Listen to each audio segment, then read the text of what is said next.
Kultuurikorralduse sügiskool toimub tänavu 3. aastat. Mitmes aasta on see sinul? Tere, Rebecca! Mina olen sügiskoolis 2 aastat. Minul on see täitsa 3. aasta. Minul on 1. aasta. Minu jaoks on see teine kord. Ja kuidas muljed siiamaani on? Muljed on väga positiivsed juba selle tõttu, et ma teadsin teemat, ma vaatasin esinejaid ja see vastupidavus on praegusel ajahetkel väga erinevatest vaatepunktidest hästi asjakohane teema. On olnud hästi palju huvitavaid mõtteid, mida ma arvan kodus edasi arendada. Et olen saanud inspiratsiooni küll.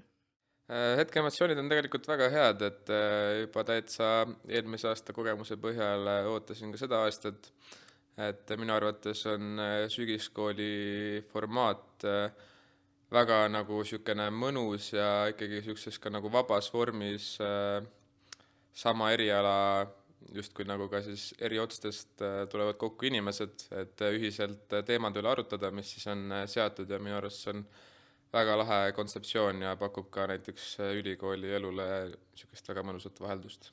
Minule on väga meeldinud praegu, et selles mõttes olid rasked teemad, et väga palju sai iseenda sisse vaadata, ennast analüüsida ja ma arvan, see õhtu, kui ma koju jõuan, mul on väga palju mõtteid peas, et hakkab selline mõnus mõttetöö õhtul kodus pihta, et neid asju analüüsida. Mis sa arvad, kas ja miks üldse sellist üritust nagu kultuurikorraldajate sügiskool on vaja või mis on selle mõju? Ma arvan, minu kui tudengi jaoks on see hästi oluline, et ma näeksin reaalelus neid praktikuid, kes selles valdkonnas töötavad ja mul on võimalus nendega otse suhelda.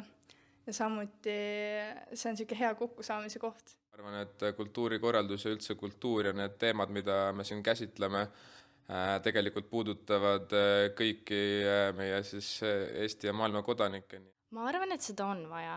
Just sellepärast, et esiteks meie tudengid näeme üksteist väljaspool koolikeskkonda, me saame siin võib-olla rohkem tuttavamaks esmakursuslastega ja samas siin on ka õppejõud, et sa ei suhtle õppejõududega ainult kooli seinte vahel, vaid siin toimuvad sellised arutelud, mis koolikeskkonnas ei toimuks muidu. Mina arvan, et inimesed, kes tegutsevad ühes valdkonnas ja ajavad ühist asja, peaksid aeg-ajalt kokku saama just nimelt selleks, et silmast silma rääkida.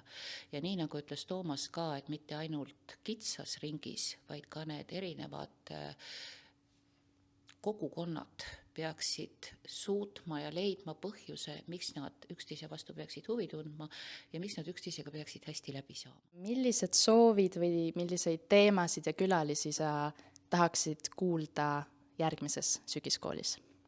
Ma arutasin oma kursakaaslastega ka selle teemal ja me võib-olla mõtlesime, et keegi näitleja, et rohkem tooks siia ka seda etenduskunstide poolt sisse, et praegu on nagu muusikale võib-olla nagu keskendunud rohkem ja tegelikult, et oleks sellist võib-olla, kuna eelmised teemad olid lihtsalt sellised rasked, sügavad, siis praegu ma tunnen, et sooviks sellist natuke kergust, sükest mõnusat sükest nagu nalja natukene.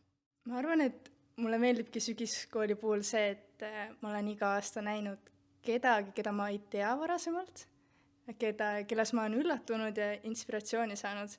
Mulle meeldibki, et siin on hästi palju erinevaid valdkondi tulnud ja ma tahangi, et see üllataks mind edasi. Ühe idee ma ütleksin küll, et tänase kogemuse alusel ma arvan, et see kultuurikorralduse sügiskool oleks väga asjakohane osaleda ka kogukonnahariduse üliõpilastel. Neil oleks siin palju, mida kuulata, mida oma vaatepunktist mõtestada ja ma arvan, et siia Aida saali mahub oluliselt rohkem veel inimesi. Ma arvan, et neid teemasid on nii palju, et see peab ikkagi sündima suurema arutelu tulemusel. Selge, aitäh sulle vastamast ja kohtume juba järgmisel aastal.